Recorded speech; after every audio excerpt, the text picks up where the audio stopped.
سود جو ہے وہ کنزیومیبل آئٹمس پہ ہوتا ہے اور دوسری چیزوں پر نہیں ہوتا جو کنزیوم نہیں ہو سکتی، تو اس کے لیے کیا حوالہ ہے قرآن کا یا حدیث کا؟ ساری دنیا کے اندر سود کہا ہی اس کو جاتا ہے۔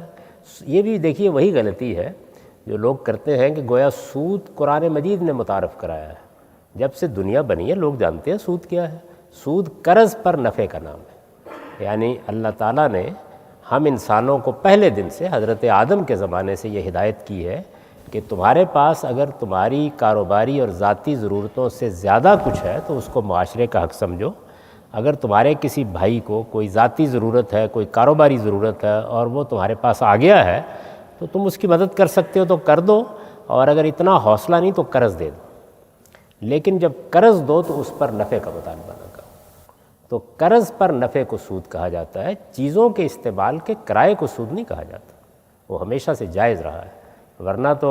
معاف کیجیے گا، جس ہوٹل میں آپ ٹھہرے ہوئے ہیں اس سے پہلے نکل کے پھر بات کیجیے، بھی کرایہ دے رہے ہیں۔ جس جہاز میں ہم آئے ہیں وہ بھی کرایہ دے رہے ہیں۔ ہمارے پاکستان کے ایک بڑے فاضل شخص تھے، بہت بڑے عالم تھے، ان کو یہ خیال ہو گیا تھا کہ ہر وہ چیز جس میں محنت نہ ہو وہ ناجائز ہوتی ہے۔ تو میں نے ان سے سوال کیا، کچھ اور لوگوں نے بھی پوچھا، لاہور میں وہ تشریف لائے ہوئے تھے، تو ہم نے ان سے پوچھا کہ یہ بتائیے کہ جو آپ جہاز میں سوار ہو کے آئے ہیں تو کرایہ تو آپ نے دیا ہے وہاں پہ؟ انہوں نے کہا وہ پائلٹ کی محنت کا معاوضہ ہے۔ تو ایسا نہیں ہے، یہ ایک چیز ہے کرایہ، استعمال کا کرایہ، یہ بالکل جائز ہے۔ ایک چیز ہے کہ آپ نے کسی کو قرض دیا، قرض اصل میں یوزیبل چیزیں نہیں دی جاتی، وہ کنزیومیبل چیزیں دی جاتی ہیں۔ تو اسی وجہ سے میں نے پچھلی دفعہ بھی یہ کہا تھا کہ جب آپ بینک سے مکان لیتے ہیں یا آپ کوئی گاڑی لیتے ہیں تو یہ ہائر پرچیز ایگریمنٹ ہے، اس کا سود سے کیا تعلق ہے؟ اس میں کوئی سود نہیں۔ یہ سودی کے بارے میں ایک سوال اور ہے، یہ پوچھنا چاہتے ہیں کہ 2-3 صورتیں ہیں، اس میں آپ کی رائے جاننا چاہتے ہیں کہ کیا یہ کوئی چیز پرچیز کریں اگر جو ایک انویسٹمنٹ ہو ایک پراپرٹی کی اور اس کے اوپر لون ہو، تو آپ کے خیال میں میں یہ تینوں چیزیں سامنے رکھ دیتا ہوں آپ کے، ایک وہ پراپرٹی لیں جس پر لون ہو، اور دوسرے وہ ایک کار لیں جس میں لون ہو، اور یہ انہوں نے لفظ استعمال کیا بیک لون، مجھے نہیں معلوم ہے اس کا مطلب کیا ہوتا ہے، اگر کچھ آپ تفصیل بیان کرنا چاہیں تو تشریح میں کر دیجیے گا دوبارہ اگر یہ جاوید صاحب کے جواب سے آپ کو تسلی نہ ہو تو۔ اور اسی طرح انہوں نے کہا کہ جو ایجوکیشن کا لون ہوتا ہے، جو بچے پڑھتے ہیں تو ان کو لون لینا پڑتا ہے یہاں فی ادا کرنے کے لیے یونیورسٹی وغیرہ میں، تو ان سب کے بارے میں آپ کی کیا رائے ہے؟ یعنی آپ چاہتے تھے کہ آپ کوئی پراپرٹی خریدیں، آپ یہ چاہتے تھے کہ آپ کوئی کار خریدیں یا کوئی اور چیز خریدیں، تو بینک نے کیا کیا آپ کے ساتھ یا کسی بھی ادارے نے؟ وہ بینک بھی ہو سکتا ہے، کوئی ادارہ بھی ہو سکتا ہے، کوئی فرد بھی ہو سکتا ہے، آپ اس کو فرد تک لے آئیے۔ دیکھیے میں نے برسوں کرائے کے مکانوں میں زندگی بسر کی، کرائے کا مکان چند لاکھ کا ہو سکتا ہے، 2 کروڑ کا ہو سکتا ہے، آپ نے ایک مکان کرائے پہ لیا، آپ کا مالک مکان آپ سے یہ کہتا ہے کہ آپ مجھے کرایہ بھی دیتے چلے جائیے اور اس مکان کی آج جو قیمت ہے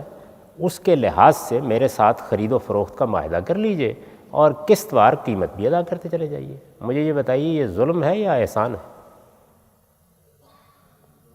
یہ ہائر پرچیز ایگریمنٹ ہے، یعنی میں نے ایک چیز خرید بھی لی ہے، اس کی میں قسطوں میں قیمت ادا کر رہا ہوں، اور چونکہ وہ چیز ابھی اس کی ہے، ابھی پوری طرح مجھے منتقل نہیں ہوئی، تو اس کا کرایہ بھی ادا کر رہا ہوں۔ تو بالکل یہی صورتحال ہے، یوزیبل چیزوں میں سود نہیں ہوتا، کسی بھی میں نہیں ہوتا۔ آپ کار کرائے پہ لیتے ہیں جا کے، آپ گاڑی کرائے پہ لیتے ہیں، آپ کسی ہوٹل میں ٹھہرتے ہیں تو کرایہ دے رہے ہوتے ہیں نا اس کا، ایک چیز آپ کے استعمال میں آ جاتی ہے، آپ اس کا کرایہ دیتے ہیں، اس میں آپ بعض اوقات ہائر پرچیز ایگریمنٹ بھی کر لیتے ہیں کہ آپ کرایہ بھی دے رہے ہیں استعمال کا اور چیز آپ نے خرید بھی لی ہے،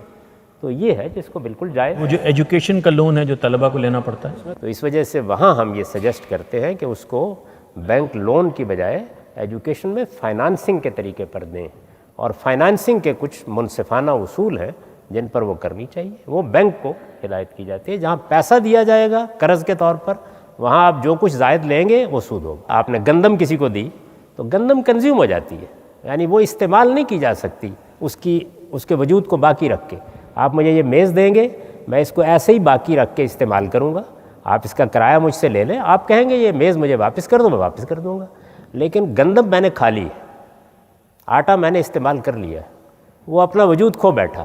وہ قرض ہوتا ہے۔ قرض پر آپ نفع کا مطالبہ کریں گے تو یہ سود ہے۔ ہر وہ جگہ جہاں پر آپ نے روپیہ لیا ہے، یعنی یوزیبل نہیں کنزیومیبل چیز لی ہے اور وہ قرض کے طور پر لی ہے، تو جو آپ زائد دیں گے وہ سود۔ اسی طرح جو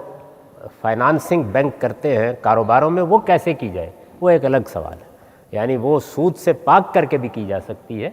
تاہم جب آپ پیسہ دیتے ہیں اور اس پر نفع لیتے ہیں اور قرض کے طور پر دیتے ہیں تو یہ سود ہے۔ دیکھیے سود کی ڈیفینیشن کیا ہے، قرض پر نفع کا مطالبہ کیا جائے تو یہ سود، اور یہ کوئی اسلام میں نہیں کیا گیا، تورات میں بھی یہی سود ہے، یہ ماہرین معیشت کے ہاں بھی یہی سود ہے، دنیا جب سے بنی ہے ہر آدمی اسی کو سود کہتا ہے۔